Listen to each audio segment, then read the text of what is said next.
now joined by tonight's winner of the Bank of America Roval 400 at Charlotte Motor Speedway and driver of the number 88 Trackhouse Racing Chevrolet, Shane Van Gisbergen.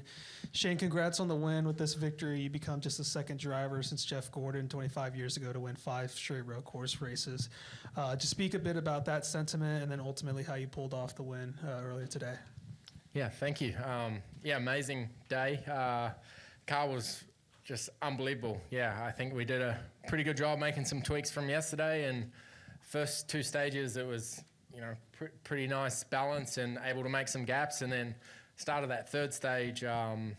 Kyle and Christopher were really good, and I lost the lead, lost control of the race, and just couldn't match them really. They were a bit better than me, and then whatever we did or whatever Stephen did at the pit stop, car just came alive, and yeah, the last 2 stints were just magic. Just ran them down and able to pass them and had some really good battles, pretty aggressive, but a lot of fun too. All right, we'll begin opening up with questions. If you have a question, please raise your hand. We'll get a mic to you. We'll begin with Mike up here in the front, then we'll go to John and then Trenton. Mike Kimberly, Auto Week. Shane, those skirmishes you had there with Larson, how concerned were you about possible fender damage, tire damage, whatever? Was that close at all? No, it all felt fine, but yeah, I gave him a little bump entry to 7. I thought he was going to give me some space, and he didn't, and I couldn't back out of it. And then straight away it was like a switch flipped, and he was angry, and he swiped at me, but probably fair enough. And then it was pretty aggressive from there on, but yeah, tried to stand my ground, and then he kind of pushed me off a couple of times, and yeah, I thought it was good, hard racing. And then once I got back to him, I think he kind of just gave me the spot. We'll go to line here. We'll go to Trenton, then John, and then we'll go to Chris over here on the side. Trent Warson, frontstretch.com. Shane, along those lines, similar, I asked Larson about that battle, and he said you were just so much faster than everybody, and that he said what a lot of people think, that you're out there toying with the field when you're not out there leading the field by like 20 seconds or whatever. And so, how good was the car at that point, through the day and stuff, and the adjustments you had to make, and just how, even though you win these races, it is a challenge for you at times that you're not just toying with the field in those moments. Yeah, especially the start of stage 3, I didn't feel like I was toying with them. I felt like I was struggling, and we didn't have the pace. They kind of drove away from me. So, but yeah, every other stint and every other set of tyres, I felt like we were fine. So, not sure if we made a bad adjustment or bad set of tyres, whatever it was. But yeah, once the next tyres came on, I drove out of the pits. I'm like, oh, well, I'm back on again. Away we went. Go John next. John Newby, Savage Ventures. I have 2 quick questions for you. So first off, with the advantage that you had crossing the finish line, had you already made it back to the garage before everyone else finished?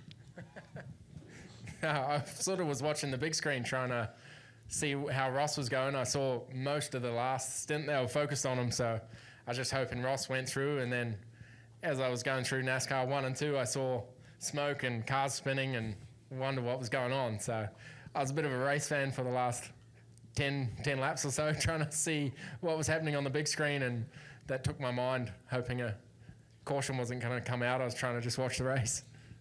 And then on an actual serious note, I asked Justin about kind of like benchmarks for you after Richmond, New Hampshire, last week at Kansas, and he said it's not a benchmark situation anymore. It's more of just he believes you'll be very dangerous as long as you keep immersing yourself with Steven, with film study, all that different stuff. So where does that process go from here, heading towards the end of the season and into the off season? Yeah, I think it's still just time. I feel like every race weekend I'm learning something, even on a road course. But, these next 3 weeks are such a contrast of track. Like all 3 tracks are very different from each other. So that's the hard part, where you got to transition from the 1.5 miles to the short track or super speedway. It's going to be a pretty crazy finish to the year. And but yeah, I need to be better at all disciplines of what NASCAR Cup racing is. That'll help us do better in the playoffs next year. And yeah, I really think we are getting a lot better, but we needed to execute, and we didn't in the playoffs. But yeah, I think my learning curve is still pretty steep, and I feel like as a driver I'm getting more comfortable and understanding the car dynamics, the setup every week. And yeah, I feel like I'm always learning. So yeah, as long as that doesn't stop, I'll keep getting better. Let's get a mic over here to Chris on the side, and then we'll go back over here to Claire and then to Barry.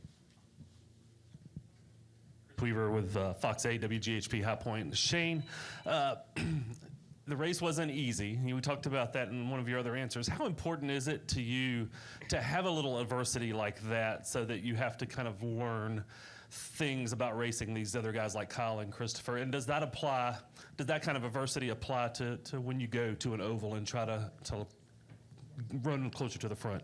Yeah, you always enjoy a battle, but you also want to win by half a minute as well, But yeah, I was having fun in that battle, and, especially it was frustrating at the start of the last stage when they passed me, but it's still enjoyable. And then, trying to understand how to be better, and I was trying to study them, see what they were doing better to me. So, yeah, battling like that is a lot of fun, but you also want to win easily too.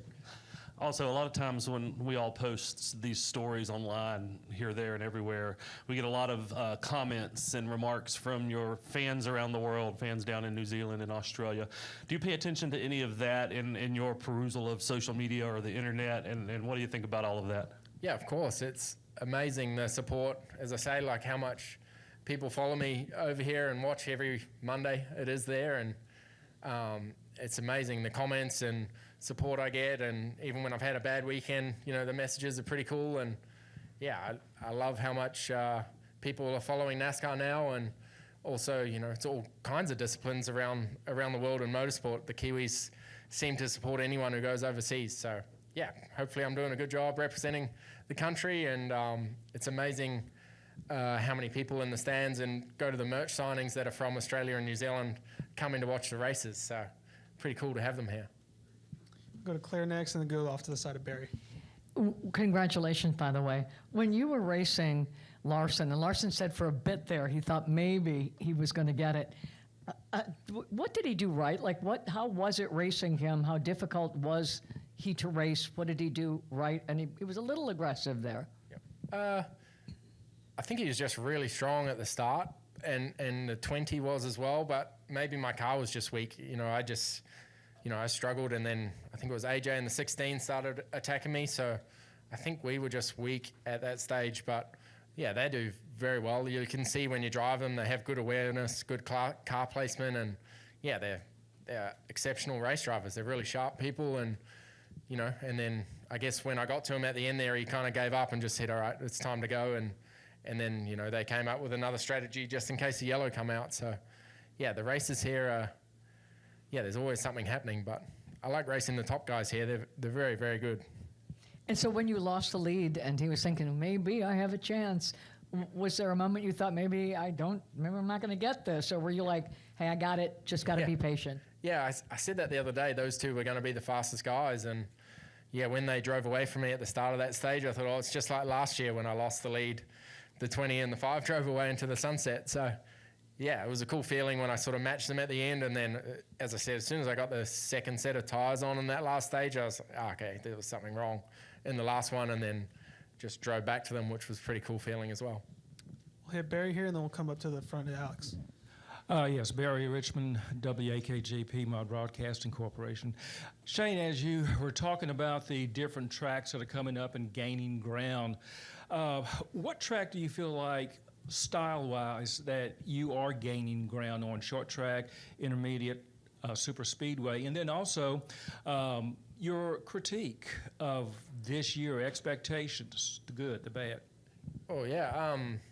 I think all tracks are difficult, like Vegas next week, going there and having to hold it wide open at 320 and 190 probably, whatever miles that is. It's a crazy feeling and something I'm not comfortable with. Like, it's so fast when you hook into those corners there, and then when you do it in the race around other cars, it's just, that's where I'm learning, trying to get comfortable, know where to place the car in the air, and trying to understand what's happening. So it's just taking time. And Martinsville short tracks, they're getting better for me, and finally starting to get results at them too. And Martinsville, I think I did a decent result last year, and hopefully we just build on that. We had a bit of a shocker at the start of the year with wheels falling off, literally. So hopefully we can be better.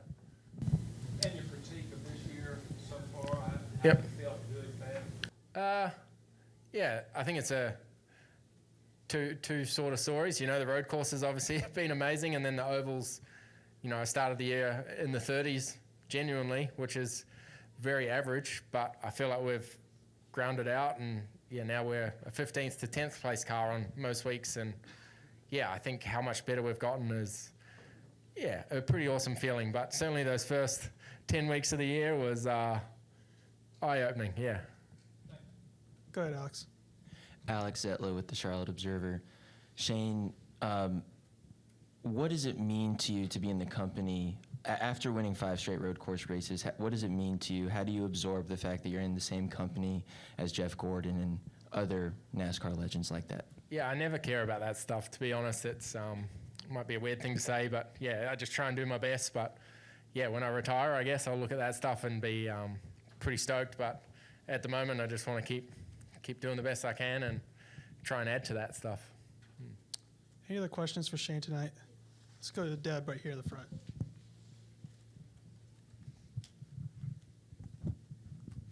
Deb Williams, Auto Week. Congratulations, Shane. What exactly was the problem you felt with your tire? Because Steve said he wasn't concerned about it, but what did it feel like to you there? I just felt like I had no grip. I turned the wheel and it's just lazy and the front tires wouldn't bite. And then out of 7, I was just slipping the tire, and it was a high tire wear track. And as soon as you started slipping, it would just be a losing battle. Your tires would just drop off. So right from the first lap, I just couldn't get the tires to grip up. So yeah, I just don't understand. And then on that first lap out, as I said, the car was back on rails. So something definitely was different and put us back a bit. Thank you. We'll wrap all the way in the back over there with Zach in the corner.